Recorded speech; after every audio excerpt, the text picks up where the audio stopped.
സപ്താരയിലാണ് ഞാനുള്ളത്. സപ്താര. അപ്പോൾ സപ്താരയിലെ ഒരു അഡ്വഞ്ചർ ആക്ടിവിറ്റീസിൻ്റെ ഒരു ഏരിയയാണിത്. ഇത് കണ്ടോ, ഇത് നല്ല മനോഹരമായ തടാകം. ഊട്ടിയിലെയോ കൊടൈക്കനാലിലെയോ ഒക്കെ തടാകം പോലെ ഉള്ള ഒരു തടാകമാണ്. അവിടെ ബോട്ടിങ്ങിനൊക്കെ ഉള്ള ഒരു സൗകര്യമുണ്ട്. മനോഹരമായ തടാകം. അപ്പോൾ ഇവിടെ അഡ്വഞ്ചർ ആക്ടിവിറ്റീസും ഒക്കെ നടക്കുന്ന ഒരു സ്ഥലമാണ്. സിപ്പ് ലൈനൊക്കെ കാണാം. ഈ തടാകത്തിന് മുകളിലൂടെയാണ് ഈ സിപ്പ് ലൈൻ പോകുന്നത്. അപ്പോൾ സിപ്പ് ലൈനും കാര്യങ്ങളും ഒക്കെ ഉള്ള ഒരു പ്രദേശമാണ്. ആ മലയുടെ മുകളിൽ നിന്നാണ് സിപ്പ് ലൈൻ സ്റ്റാർട്ട് ചെയ്യുന്നത്. അവിടുന്ന് ഈ തടാകത്തിൻ്റെ ക്രോസ് ചെയ്താണ് ഈ സിപ്പ് ലൈൻ ഇങ്ങോട്ട് വരുന്നത്. ഈ ഭാഗത്തേക്കാണ് വരുന്നത്, ആ മലയുടെ മുകളിലേക്ക്. അപ്പോൾ അങ്ങനെ അഡ്വഞ്ചർ ആക്ടിവിറ്റീസ് ഒക്കെ ഉള്ളൊരു പ്രദേശമാണിത്. അതുപോലെ തന്നെ ഒരു വലിയ തടാകം. തടാകത്തിൽ ബോട്ടിങ്ങിനുള്ള സൗകര്യങ്ങൾ കാര്യങ്ങളെല്ലാം ഉണ്ട്. അപ്പോൾ ഒരു ഗുജറാത്തിലെ ഏറ്റവും ടോപ്പിലുള്ള ഒരു പ്രദേശമാണ് സപ്താര. മുകളിലൊക്കെ ഫോറസ്റ്റിൻ്റെയൊക്കെയാണ് റിസോർട്ടുകളൊക്കെ കാണുന്നത്, ബംഗ്ലാവൊക്കെയാണ്. അപ്പോൾ ഈ പ്രദേശത്തോട്ട് നോക്കുമ്പോഴും വളരെ മനോഹരമായ കാഴ്ചകളാണ്. കുന്നും മലകളും ഒക്കെ നിറഞ്ഞ ഒരു പ്രദേശം. അത് കണ്ടോ, വളരെ മനോഹരമായ പ്രദേശം. നമ്മൾ മറ്റൊരു യാത്രയിലാണ്. മറ്റൊരു യാത്ര എന്ന് പറഞ്ഞാൽ നേരെ ഡാമൻ ദിയുവിനല്ല പോകുന്നത്. ദമൻ ദിയുവിന് ഉള്ള യാത്ര 2 ദിവസം കൂടി പെൻഡിങ് വെക്കുകയാണ്. മറ്റൊന്നുമല്ല, നമ്മൾ വന്ന വഴിക്ക് നമുക്ക് പുതിയൊരു പ്രദേശത്തെക്കുറിച്ചുള്ള ഒരു അറിവ് കിട്ടി. അത് മഹാരാഷ്ട്രയ്ക്കുള്ളിലാണ്. പക്ഷേ ഞാൻ ഗുജറാത്തിൻ്റെ മണ്ണിൽ കയറിയത് കൊണ്ട് ഇനിയിപ്പോൾ ഗുജറാത്തിൽ നിന്നും മറ്റൊരു വഴിയെ തിരിച്ച് മഹാരാഷ്ട്രയ്ക്ക് പോവുകയാണ്. ഹലോ, നമസ്കാരം. ജോപ്പൻ്റെ യാത്രയുടെ പുതിയ അധ്യായത്തിലേക്ക് ഏവർക്കും സ്വാഗതം.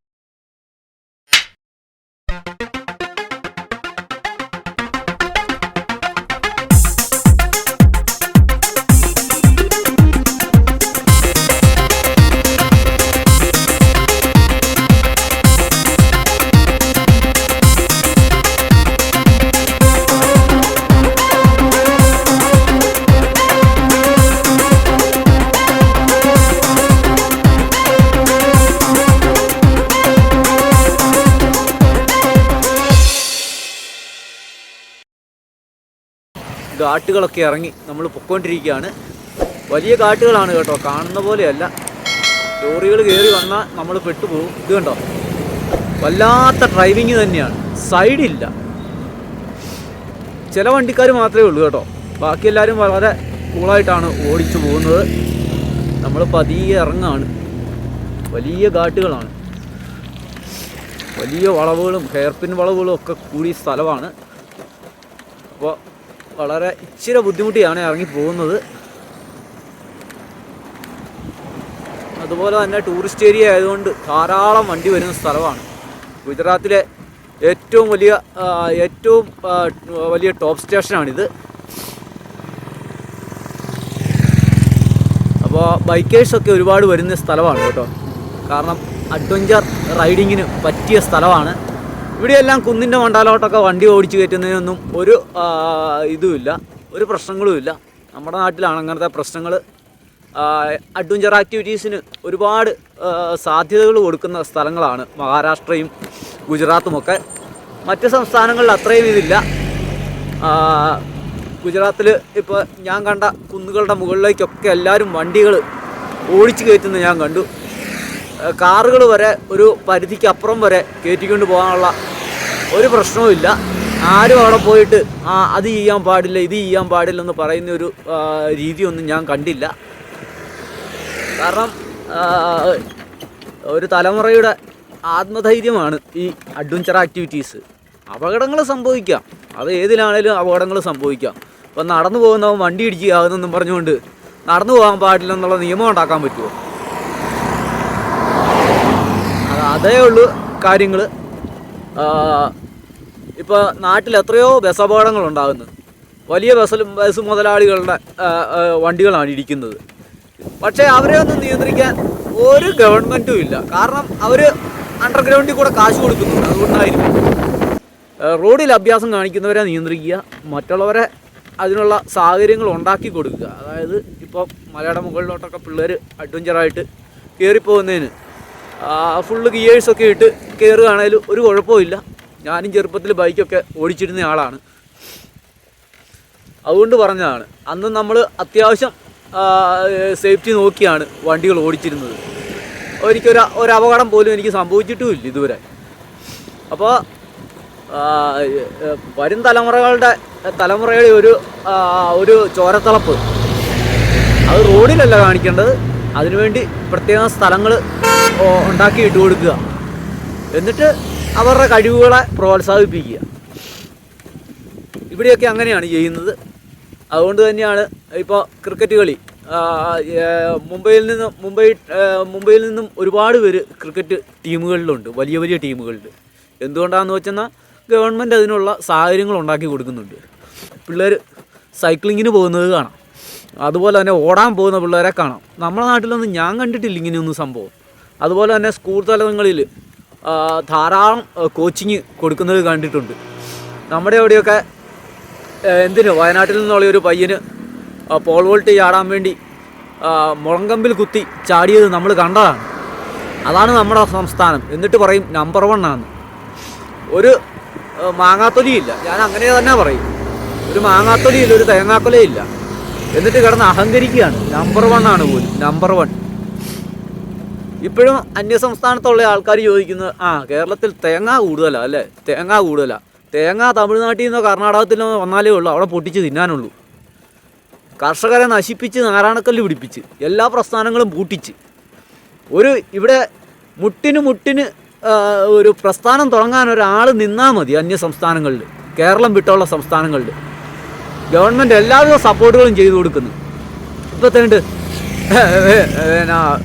ഇത് വെള്ളത്തിന് വരെ കിണർ കുത്താൻ വരെ അനുവാദത്തിന് പൈസ കൊടുക്കണം എന്നുള്ള അവസ്ഥ വന്നു കഴിഞ്ഞാൽ എന്തൊരു ഗതികേടാന്ന് ഓർത്ത് നോക്കി. നമ്മളൊക്കെ ഇനി തോട്ടിൽ നിന്ന് വെള്ളം കോരി കുടിക്കുമോ? ഇനി അതിനും ടാക്സ് വെക്കുമോ? 10 വയസ്സുള്ള പിള്ളേർക്ക് അതിൽ കൂടുതൽ ബോധവും ബുദ്ധിയുണ്ട്. 10ാം ക്ലാസ് പോലും പോകാത്തവനെ പിടിച്ച് മന്ത്രിയാക്കിയുള്ള അവസ്ഥ. അപ്പം ശരി, നമ്മുടെ യാത്ര മുന്നോട്ട് പോവുകയാണ്. നമ്മളിതൊക്കെ പറയുന്നത് മറ്റൊന്നും കൊണ്ടല്ല, മറ്റുള്ള സംസ്ഥാനങ്ങളിൽ കാണുന്നത് മനോഹരമായ കാഴ്ചകളാണ്. എന്നിട്ട് അവിടെ ഇരുന്ന് തള്ളുവാണ്. ഇതിപ്പോൾ ഞാനൊരു വലിയ ഘാട്ട് റോഡാണ് ഇറങ്ങി വരുന്നത്. 6 മാസം മഴ ഇവിടെയുണ്ട്. പക്ഷേ ഈ റോഡിൻ്റെ അവസ്ഥ ഉണ്ടോ? ഒരു കുഴപ്പമില്ല, നല്ല സുഖമായിട്ട് ഇറങ്ങിപ്പോവാം. തുരുതുരയാണ് വണ്ടികൾ പാഞ്ഞു പോകുന്നത്. അപ്പോഴത്തേ നമ്മൾ ഘാട്ടൊക്കെ ഇറങ്ങി പതിയെ താഴോട്ട് എത്തിയിരിക്കുകയാണ്. ഘാട്ട് സൈഡിലെ യാത്രയിലൂടെയായിരുന്നു നമ്മൾ. വലിയ മലകര ഇറങ്ങി നമ്മൾ താഴേക്ക് വന്നു. അപ്പോൾ ഗുജറാത്തിലൂടെയാണ് ഇപ്പോൾ യാത്ര ചെയ്യുന്നത്. പക്ഷേ നമ്മൾക്കിനി പോകേണ്ടത് ഗുജറാത്തിൻ്റെ മണ്ണ് വിട്ട് മഹാരാഷ്ട്രയുടെ മണ്ണിലുള്ള ഒരു കാഴ്ച കാണാനാണ്. വേറെ വഴിയില്ലാത്തതുകൊണ്ടാണ്. ഇവിടെ വന്നാലേ ഉള്ളൂ അങ്ങോട്ട് കയറിപ്പോകാനുള്ള ഒരു മാർഗ്ഗമുള്ളൂ. മറ്റൊരു വഴിയുണ്ട്, പക്ഷേ അത് നമുക്ക് സൈക്കിളിൽ പോകാൻ കുറച്ച് ബുദ്ധിമുട്ടുണ്ട്. ഇവിടെയെല്ലാം പയർ കൃഷിയാണ് കേട്ടോ. ആദിവാസി മേഖലയാണിത്. ഇവിടെയെല്ലാം പയർ കൃഷിയാണ്. ഗോതമ്പ് നെല്ല് കൃഷി കഴിഞ്ഞു. ഇനി ഇങ്ങോട്ട് ഗോതമ്പിൻ്റെ ഏരിയയാണ് കേട്ടോ. ഗോതമ്പ് കൃഷിയാണ് കൂടുതലും വരുന്നത്. അപ്പോൾ ഇനി ഒരു ചായ കുടിച്ചിട്ടേ നമ്മുടെ യാത്ര മുന്നോട്ടുള്ളൂ. ഇവിടെ വല്ലയിടത്തും ചായ കിട്ടുമെന്ന് നോക്കണം. അതോടൊപ്പം തന്നെ നമ്മുടെ റൂട്ട് മാപ്പ് ഒന്ന് നോക്കണം. തിരിയേണ്ട സ്ഥലമായോ ഇല്ലയോ എന്ന് എനിക്കറിയില്ല. അപ്പം നമ്മൾ സപുതാരയിലാണുള്ളത്. സപുതാരയിൽ നിന്ന് ഒരു ഘാട്ടിറങ്ങി ഇങ്ങനെ കാടിനുള്ളിലൂടെയുള്ള യാത്ര ചെയ്തുകൊണ്ടിരിക്കുകയാണ്. ഇവിടുത്തെ വലിയൊരു നദിയായിരുന്നു. കാടിനുള്ളിലെ കാട്ടരുവി മുഴുവൻ വറ്റി വരണ്ടു, ചെറിയ രീതിയിലേ വെള്ളമുള്ളൂ. അപ്പോൾ ഈ കാടിന് നടുവിലുള്ള ഈ നദിയുടെ കുറുകെയുള്ള ഒരു പാലത്തിൽ നമ്മൾ സൈക്കിൾ നിർത്തിയതാണ്. ഇനി അങ്ങോട്ട് കുറച്ച് കയറ്റങ്ങളുണ്ട്. കയറ്റവും ഇറക്കമൊക്കെ ആയിട്ടുള്ള യാത്രയാണ്. ഇത് ആദിവാസി മേഖലയാണ് കേട്ടോ സപ്താര. ഇത് കൃഷിഭൂമിയാണ് ഇവിടെ ഈ കാണുന്നത്. ആദിവാസി മേഖലയിലെ ഇടയ്ക്കുള്ള ഗ്രാമങ്ങളിലെ കൃഷിഭൂമിയാണ്. ഇനി ഒരു 32 കിലോമീറ്ററാണ് എനിക്ക് ഇന്ന് യാത്ര ചെയ്യാനുള്ളത്. ഈ വലത്തുവശത്തും ഇടതുവശത്തും എല്ലാം കൃഷിഭൂമികളാണ്, ആദിവാസി മേഖലയിലെ കൃഷിഭൂമികൾ. അതുപോലെ തന്നെ ഇവിടുത്തെ ഗുജറാത്തിലെ ഏറ്റവും വലിയ ഒരു ഹിൽ സ്റ്റേഷനാണ് ഈ സപ്താര. അപ്പോൾ സപ്താരയിൽ നമ്മൾ യാത്ര ചെയ്തുകൊണ്ടിരിക്കുകയാണ്. ഇവിടെ പാവൽ കൃഷി, കോവൽ കൃഷിയൊക്കെ ഉണ്ട്. അപ്പോൾ മൊട്ടക്കുന്നുകളും അതുപോലുള്ള പ്രദേശങ്ങളൊക്കെയാണ്. പിന്നെ ഫോറസ്റ്റിൻ്റേതല്ലാത്ത സ്ഥലങ്ങളൊക്കെ ഉണ്ട്. ഇവിടെയൊക്കെ കൃഷിക്ക് വേണ്ടിയെല്ലാം ഒരുക്കിയിട്ടിരിക്കുന്നതാണ് നമുക്ക് കാണാൻ പറ്റുന്നത്. ഇനിയിപ്പോൾ അങ്ങോട്ട് കൃഷികൾ തന്നെയാണ്. അതുകൊണ്ടോ അവിടെയെല്ലാം പാവലിൻ്റെ കൃഷിയാണ്. പാവലാണ് ആ കാണുന്നത്. അങ്ങകലെ കാണുന്നതെല്ലാം പാവൽ കൃഷിയാണ്. ഇതുണ്ടോ പന്തലിട്ടിരിക്കുന്ന പാവൽ കൃഷി. അതോടൊപ്പം തന്നെ ഇവിടെയെല്ലാം കൃഷികൾ തുടങ്ങിയിട്ടുണ്ട്. ഇതെല്ലാം മേത്തിയാണെന്ന് തോന്നുന്നു. മേത്തിയാണോ അതോ പരിപ്പിൻ്റെ കൃഷിയാണെന്ന് തോന്നുന്നു. അപ്പോൾ ഈ കാഴ്ചകളിലൂടെയാണ് നമ്മൾ യാത്ര ചെയ്യുന്നത്. വളരെ നമുക്കത് കാണുമ്പം തന്നെ വല്ലാത്ത സന്തോഷമാണ്. അപ്പോൾ നമ്മൾ കാട്ടിനുള്ളിലൂടെ ഇങ്ങ് കയറിപ്പോന്നു. കാട്ടിനുള്ളിലൂടെ കയറി വരുമ്പോൾ കാണുന്നത് ഒരു മനോഹരമായ ഗ്രാമമാണ്. ഒരു ട്രൈബൽ ഏരിയ ആണ് ഇത്, ഈ സപ്താര. അപ്പോൾ സപ്താരയിലെ സായിബാബയുടെ ഒരു മന്ദിറാണിത്. അപ്പോൾ ശ്രീ രാമകൃഷ്ണ വെൽഫെയർ ട്രസ്റ്റ് സൂററ്റിൻ്റെ വകയായിട്ട് നിർമ്മിച്ചിരിക്കുന്ന ഒരു മന്ദിരം. അതിൻ്റെ സമീപത്താണ് നമ്മൾ വന്നിരിക്കുന്നത്. അപ്പോൾ സത്യസായിബാബയുടെ ഒരു ആശ്രമമാണെന്ന് തോന്നുന്നു. അതുപോലെ തന്നെ ഇത് ഹനുമാൻജിയുടെ മന്ദിരമാണ്. അപ്പോൾ നമുക്കിവിടെ താമസിക്കാനൊക്കെയുള്ള സൗകര്യങ്ങളൊക്കെ ഉണ്ട്. ഇതാണ് ഗ്രാമപ്രദേശം. നെൽകൃഷിയായിരുന്നു. നെൽകൃഷിയുടെ കൊയ്ത്ത് കാലമാണിപ്പോൾ. അവിടെയെല്ലാം കൊയ്യുന്ന ആളുകളെ കാണാം. ആ ഭാഗത്തെല്ലാം കൊയ്യുന്ന ആളുകളെയൊക്കെ കാണാം. നല്ല മനോഹരമായ ഒരു കാടിനുള്ളിലെ മൃഗങ്ങളൊക്കെ വരുന്ന സ്ഥലമാണ് കേട്ടോ. പുലി, കടുവ എല്ലാം വരുന്ന സ്ഥലമാണ്. അപ്പോൾ ആ കാടിനുള്ളിലാണ് നമ്മളിപ്പോൾ ഉള്ളത്. കാടിനുള്ളിലെ ഒരു ഗ്രാമപ്രദേശത്തിൻ്റെ സമീപമുള്ള ഒരു മന്ദിരമാണിത്. വളരെ മനോഹരമായൊരു ചെറിയ ക്ഷേത്രം, ഹനുമാൻജിയുടെ മന്ദിരമാണ്. അപ്പോൾ ശരി, ഈ കാഴ്ചയൊക്കെ കണ്ട് നമുക്ക് പതിയെ മുന്നോട്ട് പോകാം. ഇത് കണ്ട വളരെ മനോഹരമായ ഗ്രാമം. അതിലൊരു ടവറൊക്കെ ഉണ്ട് കേട്ടോ. ഒരു ടവറൊക്കെ ഉണ്ട് അവിടെ കാണാം. കുഞ്ഞിതേ ഇവിടെ തണലത്ത് കിടന്ന് ഉറങ്ങുന്നുണ്ട് കേട്ടോ. നല്ല ഉറക്കം. അപ്പോൾ നമ്മൾ കാടിനുള്ളിലൂടെ ഇങ്ങനെ കയറി കയറ്റമെല്ലാം തള്ളി കയറ്റിട്ട് ഒരു വലിയ കയറ്റത്തിൻ്റെ മുകളിലെത്തി. അവിടെ ഇതുണ്ടോ, ഇവിടുത്തെ സൂര്യഭഗവാന്റെയും മയിലിൻ്റെയും കടുവയുടെയും ഒക്കെ രൂപങ്ങൾ വെച്ച്, പാമ്പിൻ്റെയൊക്കെ രൂപങ്ങൾ വെച്ച് പ്രതിഷ്ഠ വെച്ചിരിക്കുന്നത് കാണാം. ഇതിവിടുത്തെ ഒരു സങ്കല്പമാണ്. അപ്പോൾ ഈ ആളുകൾ 1977 നിർമ്മിച്ച് വെച്ചിരിക്കുന്നതാണ്. അതായത് ക്ഷുദ്രജീവികളിൽ നിന്ന് നമുക്ക് ഒരു രക്ഷ കിട്ടാൻ വേണ്ടിയുള്ള ഒരു ആചാരമായിട്ട് കരുതിയിരിക്കുന്നതാണ്. അപ്പോൾ ഈ കാണുന്ന മയിൽ, കടുവ, പുള്ളിപ്പുലി, പാമ്പ് അതൊക്കെ ഈ കാട്ടിൽ ധാരാളമുണ്ട്.